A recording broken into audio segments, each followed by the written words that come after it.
Ayan, good morning sa lahat. And before that, syempre, yung ating landmark, well. Andito na naman po tayo ngayon sa Tarlac. Syempre, ayan, sa Tarlac. Kasama natin si Boss JC, Boss JB, at ang buong team. Andiyan si Sam, si Rizky, at saka si Kuya Rab. At yan, syempre, ang ating chairman, si Daddy Frankie. At kasama na ako doon, syempre. Ayan, si Van Dam, of course. Huwag natin kakalimutan.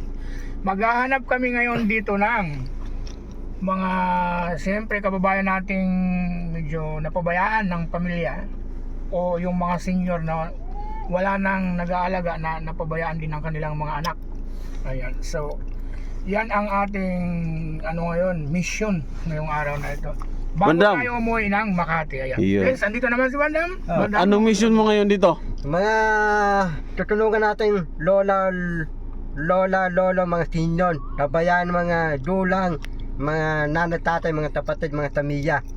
Yan, ikot-ikot tayo sa Tarlac.